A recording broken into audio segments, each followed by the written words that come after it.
E olha, um acordo firmado entre o Ministério Público, o Governo do Estado e a Prefeitura de Campo Grande suspende por 240 dias novas construções ao redor do Parque Estadual do Prosa. A medida busca proteger a área ambiental, mas ainda preocupa ambientalistas. E eu vou conversar agora, remotamente, com a advogada, a doutora Gisele Marques, que é representante do movimento SOS Parque do Prosa. Doutora Gisele, muito bom dia, obrigado pela sua presença, sua participação remota com a gente aqui no Bora MS, na Band. Eu gostaria de começar perguntando para a senhora qual a importância, né, desse acordo para a preservação do Parque do Prosa e do seu entorno imediato ali. Boa tarde, Bruno, boa tarde a toda a sua equipe e aos ouvintes, né, telespectadores da Guarandi. Agradeço muito pelo espaço para que a gente possa trazer informações técnicas e jurídicas, né, sobre esse problema tão importante que é a conservação ambiental do complexo do Parque dos Poderes, né, que abrange também o Parque do Prosa.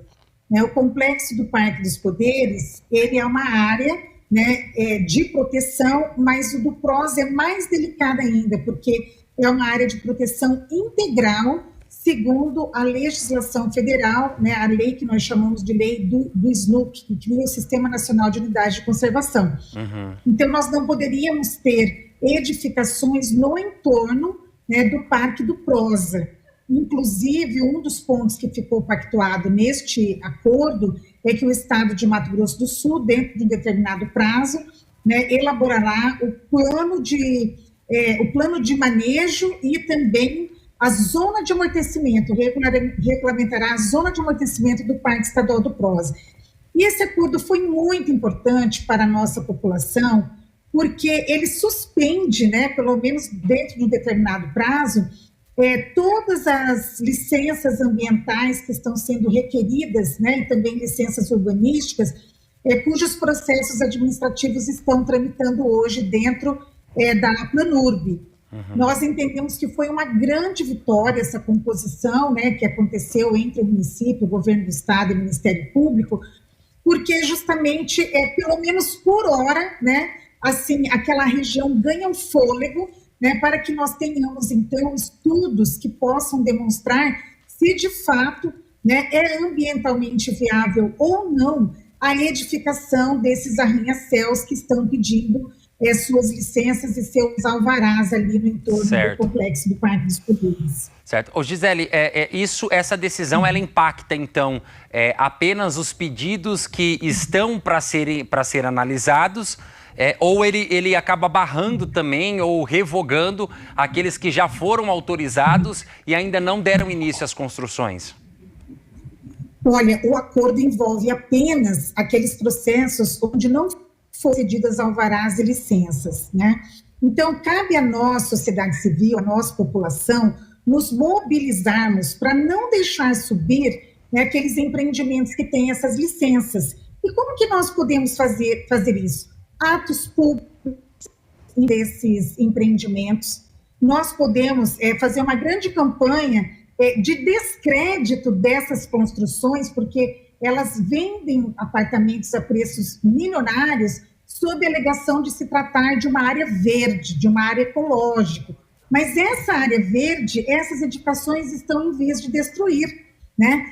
Temos um sério problema de drenagem ali no complexo do Parque dos Poderes.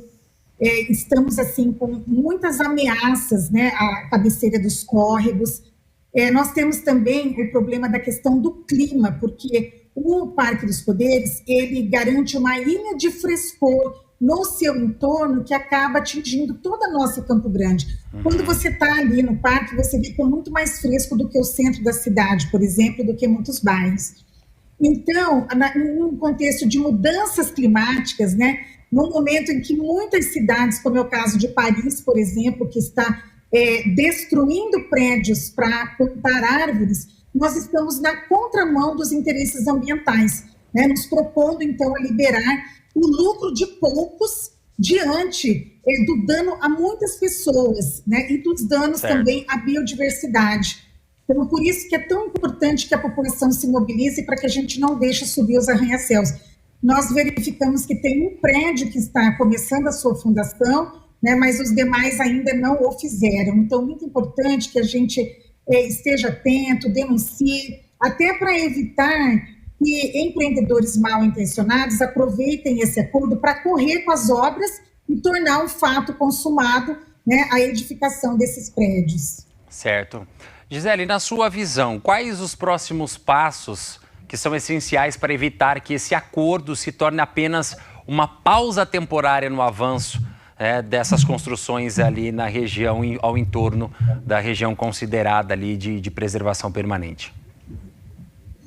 O primeiro passo é que a Planurb garanta independência técnica e intelectual daqueles profissionais que vão fazer os estudos quanto aos efeitos sinérgicos do conjunto dessas obras ali naquela região. Infelizmente, a gente assiste muitos casos em que a equipe contratada, como ela vai receber o seu pagamento do empreendedor, né, ela apenas assim reproduz os interesses desse empreendedor sem que, de fato, aponte as questões ambientais e técnicas envolvidas. Exemplo disso foi o que aconteceu lá em Mariana, em Brumadinho, que quando houve, né, os desastres ambientais, veio à tona que engenheiros estavam emitindo ARTs, né, atestando a segurança da barragem, quando isso não era verdade. Então, nós precisamos de publicidade na elaboração do termo de referência pela Planurb, para a gente saber o que vai ser estudado, o conteúdo desse estudo, e que a Planurb garanta, assim, que os profissionais eles vão, de fato, olhar as questões ambientais, né, e não as questões dos seus interesses pessoais. E isso a gente consegue, por exemplo, com audiências públicas, mas não essas audiências que estão acontecendo atualmente para inglês ver, né? Eu tenho participado de várias relativas ao estudo de impacto de vizinhança. Primeiro que a gente chega a ter situações em que os empreendimentos lotam, né, o auditório, para que quando chegam as pessoas, né, os ambientalistas, os cientistas, os professores, para que a gente não tenha mais lugar, né, para tomar assento. Olha que absurdo, né, Bruno? Isso é uma coisa muito grave, né, uma violação da democracia. E nós temos também, assim, percebido nessas audiências que não há uma resposta a todos os pontos que a gente levanta, né, por exemplo, em relação à questão de dados envolvendo o problema no trânsito que vai acontecer ali naquela região. São apresentados dados como se não fosse haver sobrecarga do trânsito, e isso é uma coisa óbvia, até pelo senso comum a gente sabe, né, que com esses inúmeros veículos que vão estar ali naquela região, a ser adensada com essas obras, nós teremos, sim, muitos problemas. Hoje nós já temos problemas, né, de retenção ali na saída do Parque dos Poderes, ali para o Polonês e para outras áreas nos horários de pico. Então, assim, nós precisamos de seriedade, nós precisamos de compromisso com a verdade e não compromisso com o interesse dessas incorporadoras, porque eles querem lucrar, são poucos que vão lucrar muito e muitos que somos nós, população, que vamos, né, pagar o preço por essa degradação ambiental que vai acontecer ali naquela área. Certo. Doutora Gisele, eu quero agradecer a sua participação aqui, tá? Nosso muito obrigado. São temas importantes, né, que a gente traz e aborda aqui no programa para discutir, para debater, para entender quais são os pontos de vista também, né? O que cada órgão pensa em relação a isso, sem sombra de dúvidas. Eu acho que Campo Grande vive um momento desafiador, né? Que é conseguir conciliar esse desenvolvimento empresarial, de construções e não deixar também de preservar, né? E cuidar do meio ambiente. Por isso eu agradeço a sua participação. Eu que agradeço, Bruno. Um dos argumentos para que se libere essas edificações é que Campo Grande tem muitos vazios urbanos. E isso é verdade, Campo Grande tem muitos vazios urbanos. Mas por que só querem construir no entorno do Parque dos Poderes?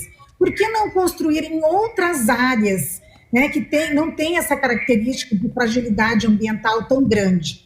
É isso que nós precisamos, que tanto o poder público como também as construtoras, as incorporadoras, elas se sensibilizem, né? E até pela questão de segurança jurídica, o empreendedor, como que ele vai se propor a subir no arranha-céu se daqui a pouco, nesta ação judicial, pode acontecer uma liminar suspendendo as obras? Então, se eu fosse empreendedora, eu ouviria a população, ouviria os cientistas e faria em outro lugar, né? Porque nós queremos sim desenvolvimento, mas desenvolvimento sustentável. Muito obrigada. Eu que agradeço. Obrigado pela sua participação.